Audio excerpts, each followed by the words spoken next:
আচ্ছা, কোনো দোকানদার কি অনুপাতে প্রতি কেজি 15 টাকা ও প্রতি কেজি 12 টাকা ডলার মিশ্রণে, এটা হচ্ছে টাকা দামের ডাল কেনা পড়ছে এই দামে, এবং প্রতি কেজি ডাল এত টাকা দামে বিক্রি করছে, তাহলে তখন তার 20% লাভ হচ্ছে। বলছে ক্রয় মূল্য কি অনুপাতে মেশানো হয়েছিল। তা একটা সিস্টেম আছে আমরা জানি, সেটা হচ্ছে সবার গড় বা মোটের ওপর বোঝালে, কি বললাম, সবার গড় বা মোটের ওপর বোঝালে অ্যালিগেশন করতে হয়। এবার সেই অ্যালিগেশন পদ্ধতিটা আমি শেখাবো, এবং সেই সবার গড়টা কোথায় বসাতে হয়? মাঝখানে বসাতে হয়। কিন্তু ওর একটা শর্ত আছে। কি শর্ত? যদি সবার গড় এটা যদি ক্রয় মূল্য হয়, এটা ক্রয় মূল্য, মাঝখানেও যেটা বসাবো এইটাই হচ্ছে সবার গড় বা মোটের ওপর, এটাও ক্রয় মূল্য হতে হবে। অথবা এটা যদি প্রথমটা বিক্রয় মূল্য হয়, এটা যদি বিক্রয় মূল্য হয়, তাহলে মাঝখানেও বিক্রয় মূল্য হতে হবে। মানে তেল আর জল যেমন মেশে না, ঠিক তেমনি ক্রয় মূল্য বিক্রয় মূল্য মেশানো যাবে না। যা হবে তিনটে একই রকম হতে হবে। তাহলে আমরা এখানে দেখছি এটা হচ্ছে ক্রয় মূল্য দেওয়া আছে, এটা ক্রয় মূল্য দেওয়া আছে, এটা বিক্রয় মূল্য দেওয়া আছে, এবং লাভটা বলা আছে। তাহলে ফার্স্ট কাজ হচ্ছে এটাকে হয় ক্রয় মূল্যে পরিণত করতে হবে, নাহলে এই দুটোকে বিক্রয় মূল্যে পরিণত করতে হবে।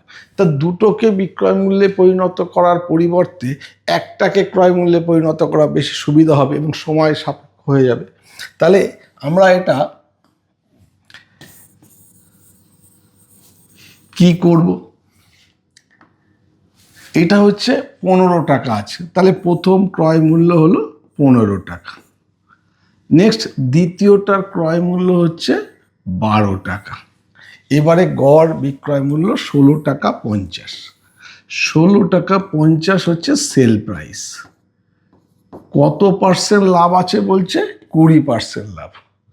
আচ্ছা, 20% মানে আমরা জানি 1/5।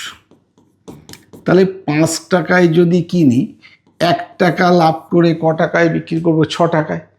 তাহলে 6 টাকায় যখন বিক্রি করছি, কেনা ছিল 5 টাকায়, 16 টাকা 50 পয়সায় যখন বিক্রি করছি, কেনা ছিল কত টাকায়?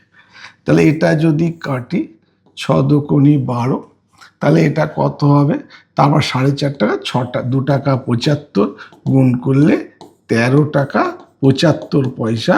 এটা হলো গড় ক্রয় মূল্য। তাহলে এবার গড় ক্রয় মূল্যটা মাঝখানে বসিয়ে দিই, 13 টাকা 75।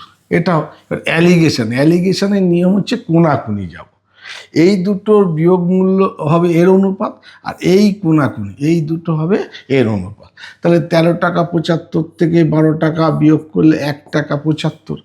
15 টাকা থেকে 13 টাকা 75, 1 টাকা 25, অনুপাত এইটা। তাহলে এই দশমিক তুললাম, 25 দিয়ে কাটলে এটা হলো 7, 25 দিয়ে কাটলাম এটা হলো 5। তাহলে কি অনুপাতে মেশাতে হবে? 7:5 অনুপাতে। কিন্তু কি বললাম, শর্তটা যেন এটা ক্রয় মূল্য হলে এটা ক্রয় মূল্য, এটাও ক্রয় মূল্য হতে হবে।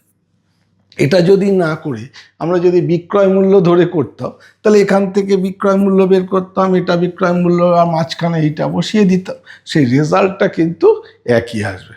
তাহলে এটা উত্তর হলো 7:5। কোন অপশানে আছে? সি অপশানে আছে। এটাকেই বলা হচ্ছে অ্যালিগেশন পদ্ধতি।